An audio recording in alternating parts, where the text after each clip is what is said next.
Right, welcome everyone to today's Housing and Human Welfare Committee. It is currently Wednesday, August 4th at 6:37 p.m.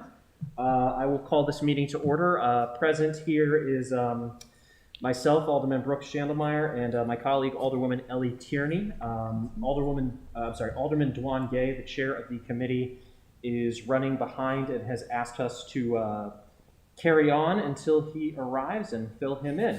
So, first item on the agenda is, can I get an approval of the agenda? I motion that we approve tonight's agenda. I will second that motion. All those in favor? Aye. All right, up next, do I have an approval of the minutes of our previous meeting on 4/19/21?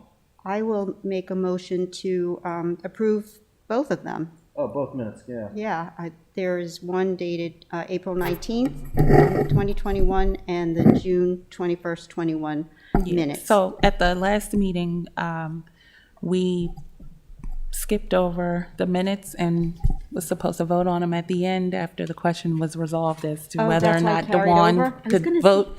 And we never got back to it. So it's back on the agenda for today. Okay. All right, so I have a motion to approve the minutes for 4/19/21 and the minutes for 6/21/21. I will second that motion. All those in favor? Aye. Aye. All right, up next is legislation before the committee. We will be covering I need to turn this on. We will be covering 09/21 accessory dwelling units. To our audience, the testimony before the committees is up to the chair's discretion. The chair has asked us that we not have live testimony today, and as it is his... But you do have two pieces that you have to acknowledge. But we do have two pieces of written testimony. One is from Laura Hanby, and the other is from Nevin Young. So those are the two pieces of written testimony sent into the committee by the 12 o'clock deadline. Do we say whether at least they're for or against, or? They are both in favor. You don't do that? Oh, okay. All righty. Well, both good. They're both... it's public. Yeah. Yeah. All righty. So, Alderman Tierney, do you have any questions on the bills as currently written? So the first reader, 09/21. I got caught up on the amendments. Are we looking at the amendments or just the everything amended? How I did it in Economic Matters is I first did the bill as written, and then we got to the individual amendments themselves. Yeah. Yeah. So, yeah, and I think the bill as written is potentially the least controversial. The amendments themselves get into it. No, it's very simple, and I like that. Yeah. So for the record, Alderman Gay and myself are the co-sponsors of 09/21. We submitted this to address the affordable housing shortage in this city. Accessory dwelling units are a very environmentally friendly way to develop more housing in a city that has mandated the least amount of housing on the majority of its land. And so that is why we had written it out, and it is simply to allow an accessory dwelling unit in any zone of the city that an accessory structure is permitted. So if you have the right to build a garage, you have the right to build an accessory dwelling unit in your backyard with a maximum of 850 square feet. If it is as currently written, it is with a maximum of 850 square feet. It will follow all of the same setback requirements put forward by the city code for any accessory structure. Okay. I do have a touchy subject. In the conservation zones, surprisingly, it requires a special exception process. And that's fine. I support that. And so my question is why? Why these are not STRs? Like why? Or is it because there's standards here that are not listed, or for the bill as written, it is simply the same exact standards that would apply to the construction of any other accessory structure. So if you were to try to build a shed or a garage, we copied literally the exact same language as that for the purposes of simplicity. So so it has standards that have to be met. It isn't just a vanilla special exception process, I guess, is the difference. Correct. It would follow the same exact period if you were trying to build a garage or shed or any other structure. It does mandate a minimum size of 150 square feet for a single person, with an addition of 100 square feet per person until it hits the 850 square foot maximum. Okay, yeah, because it is, and it is, it's special exception in not only C1 and C1, but in others. Mm-hmm. So that's really cautious. I mean, that's slow introduction. This is a very slow introduction of this bill. Yeah. Okay. Up to next is the amendments. Amendments 1 through 3 were introduced by myself. I think they are all non-controversial and will create no conflicts. The first one is pretty simple. It is on page 5 in line 23, after unit, insert that is not established within the existing footprint of the primary structure. This amendment was brought forward because after going over the bill and being informed by the bill as currently written that if you were building this in an existing structure, it would still meet that 850 square foot maximum, despite having no increased footprint on the property. So this would essentially allow you to, let's say you have a garage that is bigger than 850 square feet, you could just convert that into the ADU regardless of size. You wouldn't have to build a wall to cap it at 850 square feet of livable space. How does this voting work, Takia, if we're split? Does it, because we don't have a, Well, it's, So if it would drown out you the need a majority, amendment, but yeah, you that's will need a what majority. So the majority of 2 people. you have to would be turn your 2 mic people. on. Yes. Say again. You have to turn your mic on. I thought I did. So Joe Brakeman on behalf of the Office of Law, you would need a majority, so the 2 must be in concurrence, otherwise you have a 50-50 split without a breaker. So you need a majority to take any action. Okay. Well, you guys can, but if you're on the opposite side, then it votes it down. Do you But have- here's the thing. This is just the committee level. yeah. So this amendment is attached to this piece of legislation. The vote actually happens at the full council Sure, meeting. right, I know. So It's always nice to this recommend. only really Yeah. shows support. Okay, or- so then I gotta do something that you're not gonna, For Amendment 1? no, 3. Oh, yeah, I thought we were that's, no, this is okay. Amendment 1. Okay. Did This I is hear you? Amendment 1. Oh, okay. I was about to why is this one? No, we're good. We're So good. yeah, Amendment 1 is literally just if you have a basement and it is bigger than 850 square feet, this will allow you to not have to restrict that if it's an already existing footprint. So I guess on this case, we will recommend them one at a time and vote on recommendations. Sure.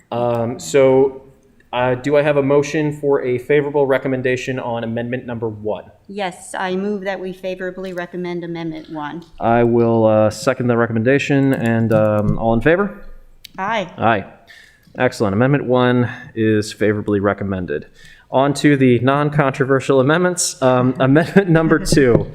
On page 5, strike lines 25 down through 26 and sequentially re-letter the subparagraphs accordingly. This was an amendment that was recommended by the Planning Commission, and it removes the 1 off-street parking space requirement for every accessory dwelling unit. A little background on this one. I had gone into the Planning Commission meeting saying explicitly that this was an amendment that I was going to recommend, so they knew this was something I was going to be putting forward. The reason that I put it forward is there are a couple reasons. The first one is an off-street parking space is going to add 5 to 15% to the cost of a building unit, according to some recent studies from the American Planning Association.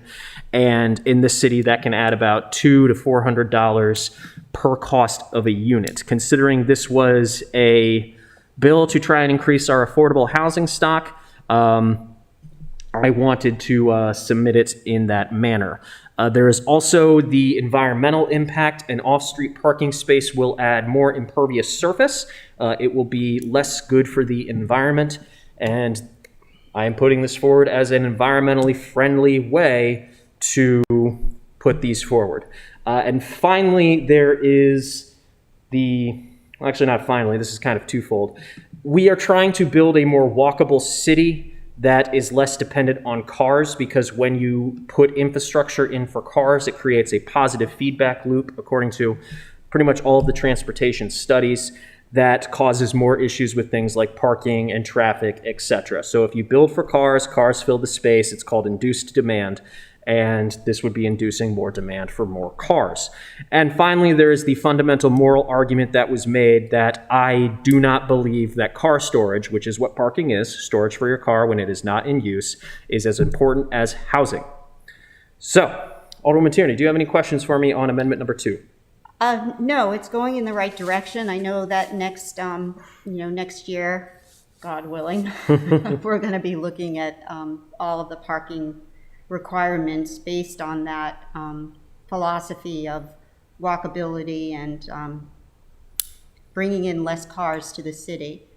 And then addressing it specifically, I know there was concern in the historic district about parking, but if the owner is there, they have a residential parking district pass, they should be able to have their own parking. And also SP Plus, our parking manager, is working on a list of all of the different parking options for renters, et cetera, to assist in parking. Excellent. So I motion that this amendment be recommended favorably by us. I will second that recommendation. All those in favor? Aye. Excellent. So yeah, that is amendment number 2 passes. All right, so amendment number 3. On this line, I'm going to ask that you hear me out on my rationale for it. Of course, yeah. No. On amendment number 3, on page 5, strike lines 31 down through 33. This amendment was recommended by the Planning Commission and allows the use of short-term rental for accessory dwelling units or the principal structure. Now, this was originally something that I had explicitly excluded in the bill, but as I have talked with or spoken with stakeholders such as the AARP, who has endorsed 0921 with these recommendations along with the Planning Commission, they said that this limits the ability to construct these, because what ends up occurring is banks are less likely to provide the loans in order to build them if it takes away that flexibility. So that would require a lot more upfront capital on the construction for this if the individual is not able to provide a guaranteed income stream and the ability to pay those off without the ability to short-term rental, without that, that increased flexibility. I will also say that we all know the cost of housing in this city is high. There is some who have argued that short-term rentals take away the stock of long-term rentals. And while that is true, the goal of this was to allow owner-occupied renting of this. And what I've learned more and more with these constructions, that if it is something that, if short-term rentals are impacting your housing stock and prices, it's because you've artificially restricted your housing stock, which this city has a long history of doing. And so this amendment would help address that. And so I think that would absorb it out. Alderman Tierney, do you have any questions for me on this this amendment? Well, I'm going to be a stickler on this because in a pending legal review, I mean, I feel like this does, if we don't allow short-term rental in an accessory dwelling unit, you are basically restricting the use of such of such dwelling, and I assume that we have that right to do that. And the reason why I'm suggesting it is that the objective of this legislation was affordable housing. And one clarification, even if we take away the right to use it as a short-term rental, what has to be clarified is that, yes, they can still rent it out for boat show and commissioning week and all that good stuff, but I don't want the market, such as it is in the C1 and C1A, to drive these decisions. And that's what's happening here. Every testimony I've seen that says we want to do short-term rentals, we want to do short-term rentals for income, that does nothing for affordable housing, and it negates the objective of the legislation. So again, it's another opportunity where we could have housing, but it would be driven by the market, and the market would be, it is more economical for this to be a short-term rental, therefore I'm going to make it a short-term rental. So I can't support the amendment to take it out. And no, it's not out of spite for my legislation, it's just the principle that we have to optimize our housing inventory for people to live and invest in the city of Annapolis. That's my point, and I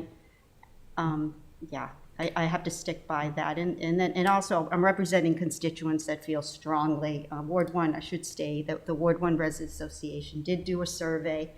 I do represent them. They're part of my constituency, and their survey was that they were fully in support of this legislation, with requiring that they not be used for short-term rental. So I stand by that.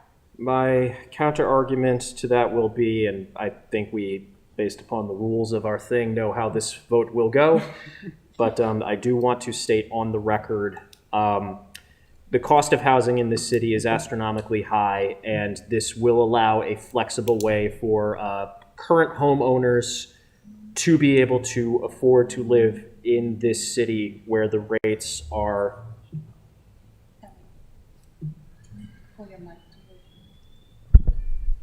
Oh, you didn't hear me at all? I don't want to repeat it. Do I have to? Where the cost of home ownership is very high. So I think we both know how this vote is going to go. And I agree with that on base buildings or whatever we want. I totally agree with that with houses owner occupied, but accessory dwelling unit in its true form shouldn't have to be afforded by highest market value. So this, in combination with Amendment 6, would tie it to an owner occupancy requirement? No, I know. That's why. Okay. Yeah, I know. I saw that. Okay. Alrighty. So I will make the motion You can for. be mad at Juan because I'm sure it would have been. I expected him to be here. And do so I'd be believe able the to- chair is also in agreement I know with yeah, you. I know. That's why I feel bad because I thought my vote would just be a throwaway. But You can also just not vote on this amendment. It's Yeah, up to you. I don't want to taint it with a negative recommendation. So not vote on it. We will not vote on amendment. Fair enough. That's Number fair. 3. That's fair enough. Amendment 4 by you, Alderwoman Tierney. On page 5, after line 33, insert H. An accessory dwelling unit and primary structure on any one lot shall be in common ownership. Yeah, I think we took that from Montgomery County, and it was just to make sure it wasn't going to be, an investment property or something. Yeah, Okay, so and I think you circle back to it. yeah, Does so it supersede this then? Is that what you're trying to do? this bill as currently written, or this amendment as currently written, I think, It's superseded now. yeah, it would technically define a duplex. Okay. Um, Okay.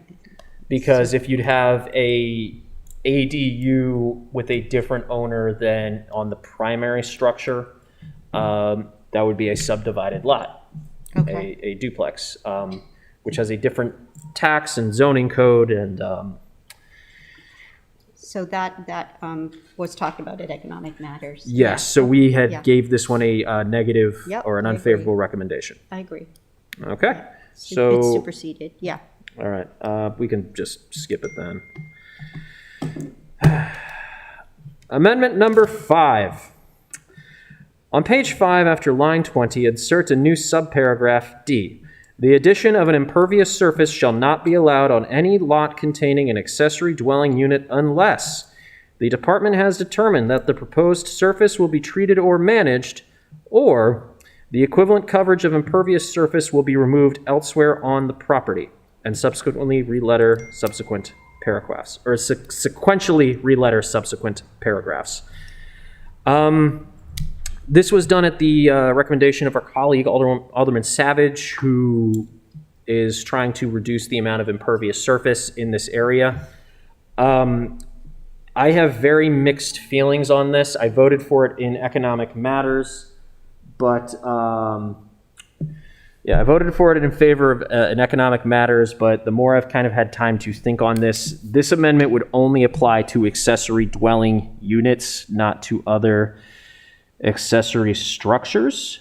And I think this penalizes housing more than anything else. And I'm going to call into question a small scale versus large scale view of this. In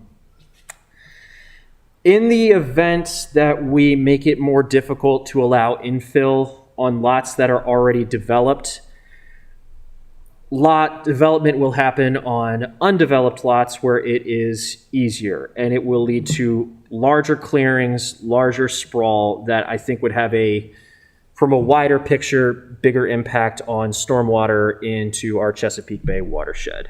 The alderman is not here to counter that claim. He does have a very strong background in stormwater management and purpose surfaces, so he is coming from this what I believe the right way, but I think if you combine this without removing the off-street parking requirement, it would literally just make this bill pointless. So I will say that this amendment as a whole, I don't chomp at the bit oppose, but I do think it has some problematic issues. So What is the square footage maximum for these? 850 for a new structure, or per the Amendment 1. As written, it's 850 no matter what. With the passage of Amendment 1, which I think is the most non-controversial amendment, it has passed every single committee very easily.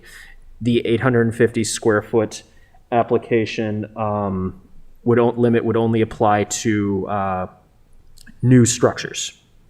So what does he mean by, well, first off, I agree with his premise. We are running out of space, and we do have these stormwater management requirements, so he's grabbing what he can, and I totally get that. Otherwise, our stormwater management fees go up, so we really have to, minimize impervious surface. But what does he mean when he said, okay, you want to build this, but it's okay because the proposed surface will be treated or managed? So does that mean they just have to do stormwater stuff? Not really. I mean, it sounds like it's a viable. Believe his goal is to have the stormwater engineer okay it through things such as rain barrels, etc. I am okay with this nervously and cautiously with the removal of the off-street parking requirement. The off-street parking requirement will, again, just add by its very nature more impervious surface and totally... Right, and we recommend that, right. Correct. Yeah. So if that does not pass that amendment, then this amendment will effectively Right. kill the construction of I hear new you on structures. that. So Did he give an example of what the owner could do? I know we had this, I don't know if you remember this is an example of where he's trying to do this. I remember the Cathedral Street properties, and we gave them parking spaces at Larkin Lot, and we asked them to do stormwater management, and it was sort of these, gardens and stuff. Like, there's things that they can do. There are things that can be done, so this would not, if the off-street parking space requirement is removed, this would not inherently prevent the construction of accessory dwelling units, because things such as those gardens and rain barrels were another thing that he brought up, along with potential green roofs. Okay. He did not get the opportunity to counter my worries that I have kind of grown on since our economic matters meeting. I do not quite feel comfortable giving this a favorable recommendation with that until I get the chance to talk to him. Do you mind if we do no recommendation or unfavorable or favorable? And definitely clarify with him that if parking is required, then this would have to be, one of them would have to be. Yeah. All right, so we will move, pass on action on Amendment 5. Amendment number 6 is another vote that I put. This was the one that supersedes Correct. the other one, yeah. I would like my name removed from this amendment, but I can't. I'm stuck This to it. amendment came from The whole the committee? committee, Okay, so, cool. yeah. I'll let that show. This is a committee amendment, and I was just tired and by the end of it. But There was a lot, I mean, I know it's meant to supersede the one that I wrote, but what was the logic? the logic behind this, let me read the amendment out loud, actually. On page 5, after line 33, insert H. An accessory dwelling unit and primary structure of any one lot shall be in common ownership, and the owner shall reside in either the accessory dwelling unit or the primary structure. So they take their pick. Yeah, this is a residency requirement of the primary structure or of the, this is a residency requirement of the primary structure or of the accessory structure. The goal, I guess, is to keep the owner of the property on the Residing on property, site, yeah, residing on site. Yeah, yeah. I will say there is potential, as someone's brought up to me the potential for rental discrimination with this. I will also say that I do not think it matters, especially with the short-term rental prohibition, if it matters if the owner is living there or not in the grand scheme of things, if they are long-term renting. I'm talking about this currently based on the bill as written, not referencing any of the other amendments. It would not matter if the owner doesn't live there and is renting an accessory structure and the primary structure. It does not matter to me that it is renting two forms of housing. We need rental housing. So Well, I am no longer in favor of this amendment So based I- upon the bill as written. Okay. I don't have a problem with it. I think it just clarifies what my intention was in Amendment 4, but, so what do you want to do? Do you need some questions answered, or? I don't know. I don't think this kills the bill entirely. This takes away another potential for flexibility. This was I found on the AARP, but this amendment as a whole, I will say, does not sink the construction of it. No. So I do not think this is a poison pill, but I think it takes away some amount of flexibility for the construction of ADUs. This is another thing that banks look at when they are providing potential for loans. Are you better with Amendment 4? We voted that down just because of Yeah. Amendment 6, but. Hold on, let me pull Amendment 4 back up. I would be okay with Amendment 4 because it actually, kind of in retrospect, because it would, it offers that flexibility. It just says they have to be in common ownership, which is true. Yeah, I'm just kind of, what is this trying to prevent? Sure reside. Basically, an owner, let's say an owner does not live Oh, in the so he owns primary. it, but he doesn't live there. Yeah, Okay. so like he doesn't live there. Let's say they he want to lives reside in there. town and has another property, and Okay. the owner would rent out the primary structure of that property and the secondary Yeah. structure of that I property. think, I have to support 6 then, because I think the intent is in line with the owner occupied and then you argue whether it's, It I think regardless of anything, it's best that the owner lives there to just lives. I'm thinking not so much in the accessory dwelling unit, but in the home. Otherwise, well It's- for it could- the primary accessory structure. That was when this amendment was drafted. I was very adamant on adding one or the other for it because what it does is, let's say someone is aging, wants to downsize, still live on their property because a smaller structure is less maintenance and upkeep. They might want to move into there and rent out the primary home or offer the primary home as a dwelling or residence for family, friends, what have you. I think this is okay as far as the testimony that we've received. We haven't gotten any testimony that says they don't live there. It's their house and they wanted to do an accessory dwelling unit. Yeah, that has been the most common form. My opposition to this is based on, a taking away of flexibility. It is not I am gung-ho, this will destroy my bill, but, it's there. I'll just skip it. Any recommendation on it? I support it, but I don't have a problem. I have a minor disagreement with Yeah. it, and so I think it is best if we take no action upon Yeah, the and a bill lot itself. of it has to do with Dwan not being here too, Yeah. to weigh in. Yeah. I'm not sure so, which way he'd go on that. Yeah.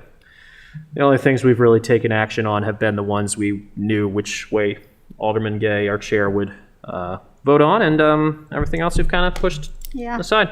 yeah. Cool. And that ends the legislation before the committee on 0921.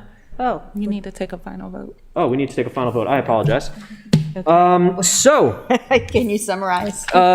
so currently the process, okay, so 0921 is recommended by the Housing and Human Welfare Committee with amendments 1 and 2 given a favorable recommendation, amendment 3 given an unfavorable recommendation. No, you didn't vote on it. We didn't vote on it? I thought we... You did not. No, that was the short-term rental thing. You Yeah. only voted on 1 and 2. Okay, cool. Okay, so no action was taken on Amendment 3. Thank you for the correction. Did we give a recommendation either way on 4? No. Okay. No action taken on Amendment 4, no action taken on Amendment 5, and no action taken on Amendment 6. So do I have a motion to recommend 0921 with amendments 1 and 2 for a favorable recommendation? I motion that we recommend favorably 09-21 with amendments 1 and 2, and the remainder amendments being passed on. I shall second that motion. All those in favor? Aye. Passes 2-0. That is our, do we, I don't think we need to read out who gave it recommendations in economic matters, like who testified. That's not relevant to this No, committee. it's just part of the history of the. Okay, I will say then for part of the history on our agenda, it does show everyone who gave written testimony and oral testimony on 7/27/21. It only shows that on your agenda, Oh. not the posted agenda. Never mind. I only have it on my special agenda because I am a special boy. All right, and so that is all for the legislation in front of the committee today. Before we adjourn, Alderwoman Tierney, do you have anything to... I did not say throwaway vote in a public arena, but other than that, I don't have anything else for the good of the order or anything, so I will make a motion to adjourn. I will not second that because I do want to say for the good of the order, just for the education of the public. Yeah. Because this is related to human welfare, I feel, with our committee. Yes. Eviction. The eviction moratorium has expired at a federal level. Both the county and the city offer resources to help tenants who are facing eviction. I highly recommend reaching out to our governments, and we will do what we can to keep a roof over your head. The Delta variant of the COVID virus is gaining steam and gaining an infection in this area. So to everyone, I highly urge, even if you are vaccinated, please wear a mask when you are indoors, because while it is much more difficult to catch Delta if you are vaccinated, it is less than a 1 in 10 chance. In the event you do catch it, which is again less likely, less than 1 in 10 chance, you still have the same capacity to spread it. And if you are unvaccinated, please get the vaccine. It is safe and effective. This pandemic is a pandemic of the unvaccinated, and all the Alex Jones stuff is nonsense. So just get the vaccine, seriously. And let me add that the city of Annapolis is still providing vaccines at the Pitt Moyer Center on Thursdays to accommodate workers. It's, I think, from 3 to 7 or thereabouts, but. And walking distance to several communities, and easy parking for those driving in. Yeah. Free vaccine at the Pitt Moyer Rec Center. This is a public health crisis, and we cannot beat this until we get at least 80% of the population vaccinated. Fully then things can vaccinated. fully vaccinated, and then things can go back to normal. And one more thing related to human welfare. We did have a very successful job and career fair at the Pitt Moyer How Rec did Center that go? with the building trades the building unions. construction. It was very well attended. At the beginning of the event at 3 o'clock, there was a great crowd. I actually stopped by to say hello to some of our fantastic building trades I got representatives. caught up. I was going to go because it's huge trades. I mean, so there were a lot of There was applicants or. There was a good turnout at the 3 o'clock start time, and then for the rest of the event, there was a pretty steady stream of people coming in to learn about a fantastic career in the construction. union building trades, and it is a fantastic way to learn a Well, because living. the irony is, we're going to get infrastructure money, and we need workers. We need workers. We and do. This is huge. The unions did put it on, right? The unions put it on along with the Anne Arundel County Workforce Development. And a big shout out to our colleague, Rhonda Pindell Charles, who is also very involved in the planning process. And I think the biggest shout out needs to go to our county council representative, Councilwoman Lisa Rodbian. So thank you for your energy and effort in reaching out to our communities. That's excellent. So Good stuff. with all of that, unless you have anything to add? No, I'm so glad you mentioned that. No, I guess then I can motion to adjourn. I shall second. All those in favor? Aye. Aye.